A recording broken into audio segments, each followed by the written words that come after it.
नमस्कार।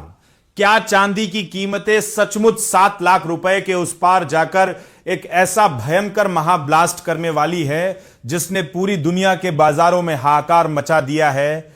सावधान हो जाइए, क्योंकि सराफा बाजार और कमोडिटी एक्सपर्ट्स के गलियारों से इस वक्त की जो सबसे सनसनीखेज, चौंकाने वाली और रोंगटे खड़े कर देने वाली ब्रेकिंग खबर आ रही है, उसने आम निवेशकों के होश पूरी तरह उड़ा दिए हैं। क्या आप सोच भी सकते हैं कि एक तरफ जहां सेंट्रल बैंक ब्याज दरों को बढ़ाने और महंगाई को काबू करने में एक्टिव हो चुके हैं, जिसके कारण सोने की रफ्तार थमसी गई है, वहीं दूसरी तरफ चांदी को लेकर इतिहास की सबसे बड़ी और खौफनाक भविष्यवाणी सामने आ गई है। आज के इस बेहद हाई एनर्जी, पावरफुल और दिमाग हिला देने वाले विशेष बुलेटिन में हम चांदी के इस 7 लाख रुपए वाले दावों का ऐसा लाइव पर्दाफाश करेंगे जो आपकी आंखें पूरी तरह खोल देगा।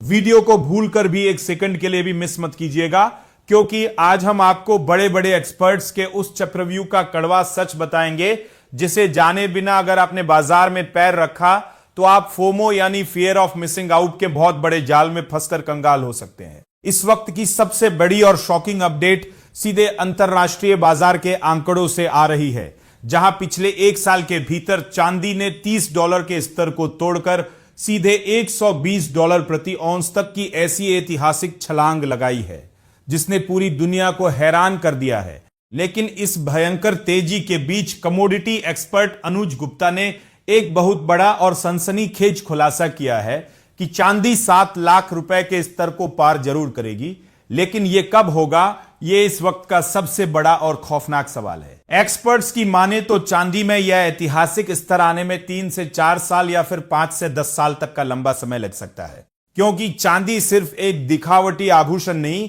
बल्कि एक बहुत बड़ी इंडस्ट्रियल कमोडिटी है जिसका सीधा संबंध आपकी इकोनॉमी की कंडीशन से जुड़ा हुआ है।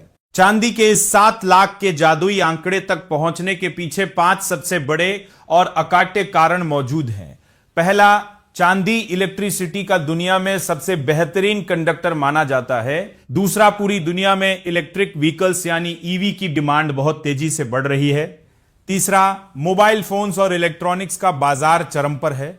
चौथा, आधुनिक लाइट्स और पांचवा, मेडिकल इक्विपमेंट्स में चांदी का इस्तेमाल बेहिसाब तरीके से बढ़ रहा है।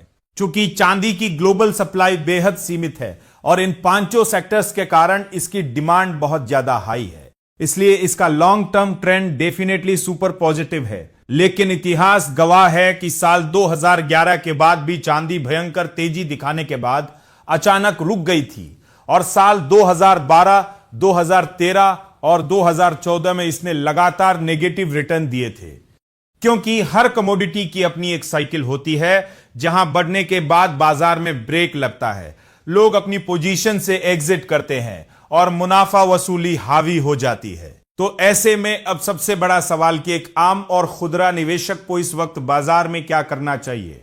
तो जानकारों की सबसे बड़ी और सख्त सलाह यह है कि इस महंगे बाजार में अंधाधुंध खरीदारी करने से पूरी तरह बचें, क्योंकि इस समय आम निवेशक एक बहुत बड़े साइकोलॉजिकल ट्रैप में फंसे हुए हैं कि भाव कब नीचे आए और कब वे खरीदारी शुरू करें। कियोसाकी जैसे ग्लोबल एक्सपर्ट भले ही गोल्ड के $1 लाख जाने की बात कर रहे हों और बाजार में 2 लाख तक के भी दावे किए जा रहे हों, लेकिन इन हवाई टारगेट के पीछे के लॉजिक को समझना सबसे ज्यादा जरूरी है, क्योंकि जनवरी के महीने में रोज 10,000 रुपए महंगा खुलते सोने को देखकर कुछ लोगों ने अपनी प्रॉपर्टी बेचकर पैसा लगा दिया था, जो कि बेहद खतरनाक और गलत प्रैक्टिस है। इसलिए बाजार की इस बड़ी चेतावनी को समझिए।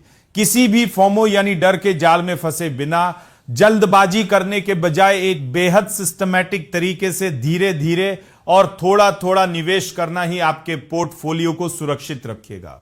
तो क्या आपको भी लगता है कि चांदी वाकई 7 लाख रुपए के इस महा टारगेट को बहुत जल्द छू लेगी, या फिर बाजार की यह मंदी निवेशकों को एक बार फिर तगड़ा झटका देने वाली है? अपनी राय हमें कमेंट बॉक्स में लिखकर जरूर बताएं।